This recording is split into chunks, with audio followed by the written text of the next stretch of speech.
ভারসাম্যপূর্ণ জীবন ব্যবস্থা, বৈরাগ্য নাই। তিনজন সাহাবী গল্প করতেছেন, লম্বা হাদিস ছোট করে বলি। গল্প করতেছেন, আল্লাহ রাসূলের কাছে এসে, তার বাড়িতে এসে নসিহত নিতে আসছেন। এসে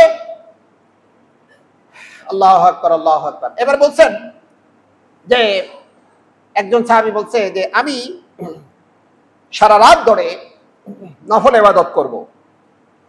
আরেকজন বলতেছে আমি সারা জীবন ধরে শুধু রোজা থেকেই যাব।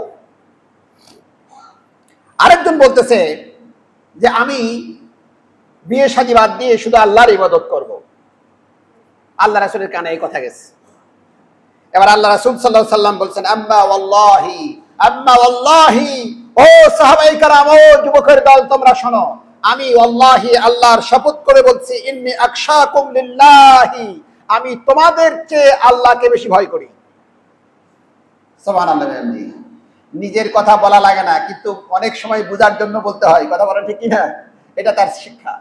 আল্লাহ রাসূল বললেন, ইন্নী ওয়াল্লাহি, আমি তোমাদের চেয়ে আখশালিল্লাহ, আল্লাহকে বেশি ভয় করি, ওয়া আতকাকুম, তোমাদের চেয়ে বেশি আমি তাকওয়াশীল, লাকিন্নী আসুমু ওয়া আফতারু, আমি রোজাও রাখি আবার রোজা ভেঙেও ফেলি।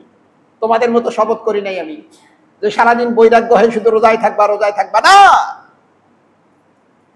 ওয়া উসাল্লি ওয়া আরকুদু, আমি নামাজও পড়ি আবার ঘুমাইও। সুবহানাল্লাহ।